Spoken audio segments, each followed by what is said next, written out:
শ্ৰীৰাম, মই দিলীপ কলিতা। হৰ হৰ মহাদেৱ, মই অৰূপ বৈশ্য।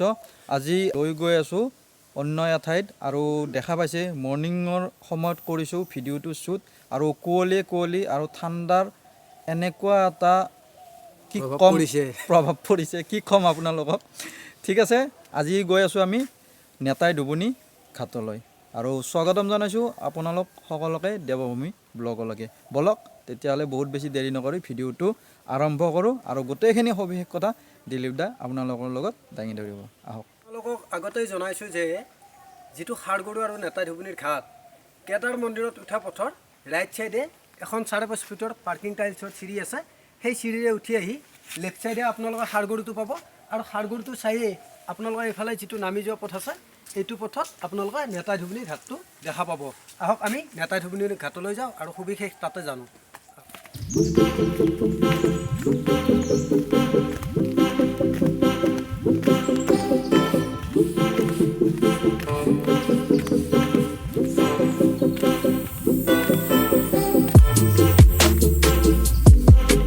আজি আমি যিখিনি ঠাইত উপস্থিত আছোঁ এই ঠাইখিনিক নেতাই ডুবুনি ঘাট বা বেউলাই ভেলৰখা ঠাই বুলি জনা যায়। বহুতে ভাবে যে লক্ষীন্দৰক ধুবুৰীত জীয়াইছিল আৰু বহুতে কয় হাজোত জীয়াইছিল। যি নহওক, ইয়াৰে এটা মতবাদ আছে যে বেউলাই ভেলখন যেতিয়া লৈ ধুবুৰীলৈ যায়, মানে ভেলখন ধুবুৰীত লাগে, তেতিয়া বেউলাই গম পাইছিল যে তাতে লক্ষীন্দৰক জীয়াব নোৱাৰে আৰু তেতিয়া বেউলাই ভেলখন উজাই লৈ আহে নিজৰ শক্তিৰ বলত আৰু আহি ইয়াতে ভেলখন লাগে, ভেলখন লাগি ইয়াতে বহি থাকে। আৰু এই কাহিনীটো বেউলা লক্ষীন্দৰৰ যিটো কাহিনী, এই কাহিনীটো জড়িত হৈ আছে মা মনসা দেৱী আৰু শিৱ বাবাৰ লগত।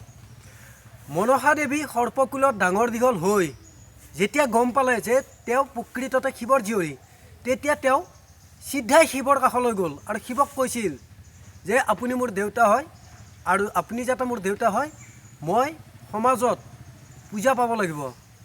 আৰু তেতিয়াই শিৱই কৈছিল যে তুমি সৰ্পকুলত ডাঙৰ দীঘল হৈছা, সৰ্পৰ যিটো ৰীতি নীতি সেই নীতিত আছে তোমাৰ গাত, গতিকে তুমি পূজা নোপোৱা। আৰু সেই সময়ত মনসা দেৱী পূৰা কৰজোৰে কৈছিল যে মই পূজা পাবই লাগিব। তেতিয়া শিৱ বাবাই কৈছিল যে তুমি যদি মোৰ কোনোবা এজন ভক্তৰ পৰা, প্ৰকৃত ভক্তৰ পৰা পূজা ল'ব পাৰা, তেনেহ'লে তোমাৰ পূজা পৃথিৱীত চলিব। আৰু সেই বস্তুটোক লৈ এই বেউলা লক্ষীন্দৰৰ কাহিনীটো আৰম্ভণি হৈছে। লক্ষীন্দৰৰ দেউতাক আছিল চান্দ সদাগৰ, তেওঁৰ 7টা পুতেক আছিল। আৰু যেতিয়া মনসাই যাই কৈছিল যে মোক পূজা লাগে, তেতিয়া চান্দ সদাগৰে কৈছিল যে মই তোমাক পূজা নিদিওঁ, মই শিৱ বাবাৰ ভক্ত, মই শিৱ বাবাকে পূজা দিম। তেতিয়া তেওঁ বহুত জোৰ কৰিছিল আৰু কৰি যেতিয়া ভাগৰি পৰিছিল, চান্দ সদাগৰে মানি নলয়। তেতিয়া মানে চান্দ সদাগৰক মনসাই হুংকাৰ দিছিল যে তোমাৰ প্ৰতিজন পুত্ৰক মই দংশন কৰিম। আৰু তেনেকুৱা কৰি বিয়াৰ দিনাই ৰাতি দৰা কইনা যেতিয়া একেলগে থাকে, সেই সময়ত সৰ্পই যায় দংশন কৰে আৰু এজনকৈ 6জন পুত্ৰক দংশন কৰিছিল।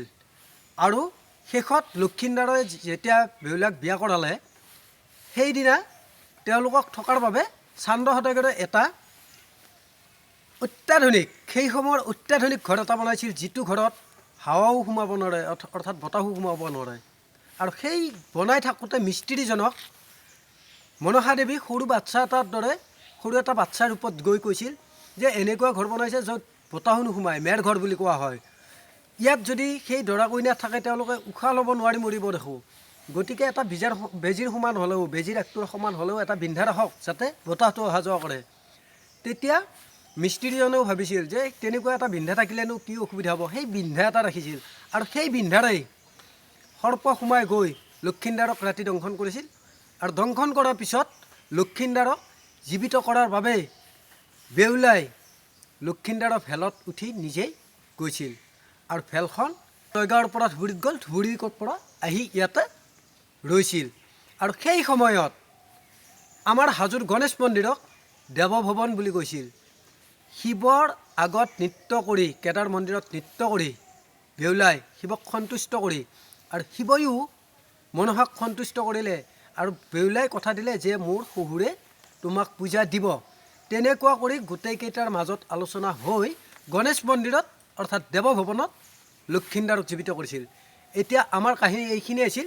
এতিয়া আমি ইয়াতে কি কি আছে তাকে দেখুৱাবলৈ গৈ আছোঁ। অৰূপ ভাইটিক মই অনুৰোধ কৰিছোঁ, আহক। এইটোৰ বিষয়ে বহুতভাৱে কয়।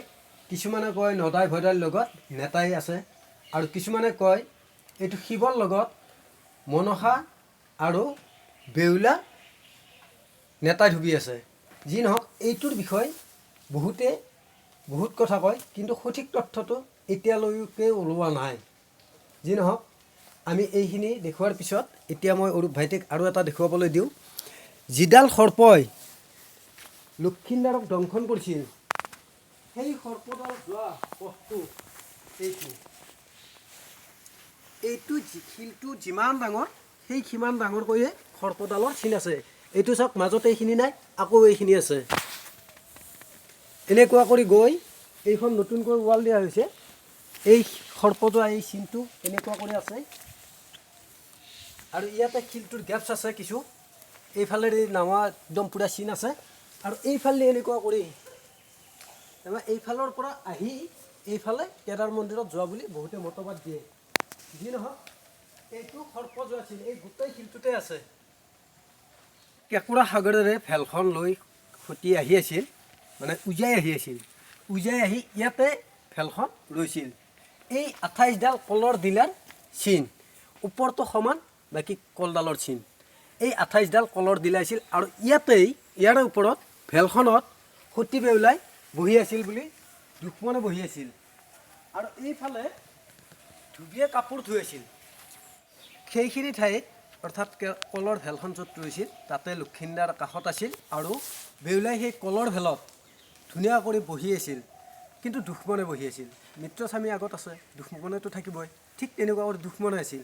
যি নহওক, সেই সময়ত ইয়াতে ধুবিয়ে কাপোৰ ধুইছিল। এইখিনিত এখন পাতা আছিল, আৰু এইটো পানী যোৱা চিন। এই চিনটো তাৰমানে কেঁকোৰা সাগৰৰ পানীটো এইফালেদি আহি এইফালেদি গুচি যোৱা এটা নলা আছিল। ইয়াতে কাপোৰ ধুই আছিল, আৰু সেই সময়ত বেউলাই কোনো অনুভৱ কৰা নাই। কিন্তু সেই সময়ত এই ধুবিৰ যি দুটা পুত্ৰ নদাই ভদাই, তেওঁলোকে পানীত উমলি আছিল, আৰু এই ধুবিৰ বহুতে খং উঠিছিল। তাৰমানে সিহঁতৰ ওপৰত বহুত খং উঠি গ'ল। উঠি যোৱাত দুয়োটাকে মাৰি পেলালে। আৰু সেই সময়ত বেউলাই দেখিছে যে বাচ্ছা দুটাক মাৰি পেলালে। মানুহে বাচ্ছা জন্ম দিয়াৰ বাবে বা ঘৰত এটা বাচ্ছা অহাৰ বাবে কিমান ভগৱানৰ ওচৰত প্ৰাৰ্থনা কৰে, কিমান পূজা কৰে, নেপাই পেলাই কিমান দূৰৰ পৰা কিমান দূৰলৈ পূজা দিব যায়। কিন্তু এওঁ দুটাই ইমান ধুনীয়া বাচ্ছা পাইছে, আৰু সেই বাচ্ছা দুটাক মাৰি পেলালে। সেই বস্তুটোক লৈ বেউলাই অকণমান খং উঠি গালি চালি পাৰি আছিল, কিন্তু ধুবিয়ে কোনো গুৰুত্ব দিয়া নাই। তেওঁ কেৱল কাপোৰ ধোৱাত ব্যস্ত, বাচ্ছা পৰিয়ে থাকিল। এটা সময়ত মাতৃৰ চিনাই উপজিল, আকৌ গৈ পেলাই মন্ত্ৰ পাঠ কৰিলে, পানী ছটিয়াই দিলে, বাচ্ছা দুটাই জীৱিত হ'ল। তেতিয়া বেউলাই ভাবিলে এওঁ যাতে মানুহ জীয়াবই পাৰে, মোৰ স্বামীকো জীয়াই দিব পাৰিব। তেওঁ ভৰি হাতে ধৰিলে যে মোৰ স্বামীক জীয়াই দিয়ক। তেতিয়া ধুবিয়ে কৈছিল যে এই যিটো মন্ত্ৰ, এইটো কেৱল মোৰ বাচ্ছা দুটাৰ বাবেহে প্ৰযোজ্য, আনক মই জীয়াব নোৱাৰোঁ। তেতিয়া বেউলাই ক'লে, এই মন্ত্ৰটো তুমি ক'ত পালা? কৈছে, এই মন্ত্ৰটো মই শিৱ বাবাৰ পৰা পাইছোঁ। শিৱ বাবাই মোক নিজেই দিছে যে তোমাৰ কিবা অসুবিধা হ'লে কাম কৰি থকাত, সেই সময়ত তুমি বাচ্চাকেইটাক অজ্ঞান কৰি থৈ দিব পাৰিবা, আৰু সময়ত জীৱিত কৰিব পাৰিবা। আৰু সেই বস্তুটোক লৈ বেউলাই ভাবিলে যে শিৱক ক'ত লগ পাম, কেনেকুৱা কৰি পাম। গোটেই কথা সুধি থাকোঁতে ক'লে যে কম দিনৰ ভিতৰত শিৱই কৈলাশৰ পৰা ইয়াতে আহিব, 2 নম্বৰ কৈলাশধামত। আৰু সেই সময়ত হাজোৰ কেদাৰ মন্দিৰক কৈলাশধাম বুলিও জনা যায় বুলি এটা মতবাদ আছে, কিন্তু মুখে মুখে প্ৰচলিত। যি নহওক, এই ধুবিয়ে যেতিয়া কাপোৰ ধুই আছিল, তেতিয়া তেওঁ কিবা কানি কেমিকেল ইউজ কৰিছিল। হয়তো সেই সময়ৰটো বেলেগ, এতিয়াৰটো বেলেগ। এখন বহুতে অপৰিষ্কাৰ কাপোৰ, একদম লেতেৰা কাপোৰ, সেইখন ধুবিয়ে ছাইড কৰি থৈ দিছিল যে এইখন মই পিছত ধুম, বাকী যিখিনি ভাল কাপোৰ আছে সেইখিনি আগত ধুওঁ, এইখন কাপোৰ মই পিছত ধুম, যাতে এই ভাল কাপোৰৰ লগত বেয়া নহয়। আৰু সেইখন কাপোৰ এৰি বাচ্চাকেইটাক গাখীৰ খুৱাবলৈ গ'ল, আহাৰ খুৱাবলৈ গ'ল। আহাৰ খুৱাই থাকোঁতে বেউলাই আহি কাপোৰখন ল'লে, তিয়াই দিলে, উঠাই লৈ আহিলে, একদম সবাতোকৈ পৰিষ্কাৰ হ'ল। কোনো কেমিকেল ইউজ নকৰাকৈ পানীত তিয়াই দিছে, উঠাই লৈ আহিছে, সবাতোকৈ পৰিষ্কাৰ হৈছে। সেনে এটা মতবাদ মুখে মুখে প্ৰচলিত হৈ আছে, কিতাপত যদিও পোৱা নাই। আৰু সেই কাপোৰখন দেখি শিৱই ধুবিক সুধিছিল যে এইখন কাপোৰ কোনে ধুইছে শিৱ বাবাইতো জানে তথাপিও ধুবুৰী মুখেৰে শুনিব ইচ্ছা কৰি কথাটো সুধিলে আৰু ধুবিয়ে গোটেইখিনি বিৱৰি কোৱাত শিৱ বাবাই বেউলাক মাতিলে আৰু বেউলাক মতাৰ পিছত মনসাক লগত আলোচনা মৰ্মে হাজো গণেশ মন্দিৰ যিখিনি হাজোৰ গণেশ মন্দিৰটোক দেৱভূমি বুলি কয় বুলি আগতেও আমি আগৰ ভিডিঅ'বিলাকতো কৈছোঁ সেই দেৱভূমিত লক্ষীন্দৰক জীৱিত কৰি গুচি যায় আজিলৈ ভিডিঅ'টো ইমানতে আমি ইমানতে সামৰণি মাৰিম যি নহওক আমি যিখিনি মৌখিকভাৱে শুনিছোঁ তাত কিবা ভুলভ্ৰান্তি হ'ব পাৰে গতিকে ক্ষমা কৰিব মৌখিকভাৱে শুনা সৰুৰে পৰা আৰু বিভিন্ন পুথিৰ পৰা যিখিনি জানো সেইখিনি আমি দিলোঁ আৰু এইখিনি ইয়াৰ মাজতে জনাই থওঁ যে আমাৰ হাজোৰ যিবিলাক পুথি লিখিছে বিশেষকৈ বেছিভাগ মাধৱ মন্দিৰ আৰু পুৱামক্কাৰ বিষয়েহে লিখা আছে বাকী কেদাৰ মন্দিৰ গণেশ মন্দিৰ কামেশ্বৰ মন্দিৰৰ বিলাক বহলভাৱে লিখা নাই নেতাই ধুবুৰীৰ বিষয়ে বহলভাৱে লিখা নাই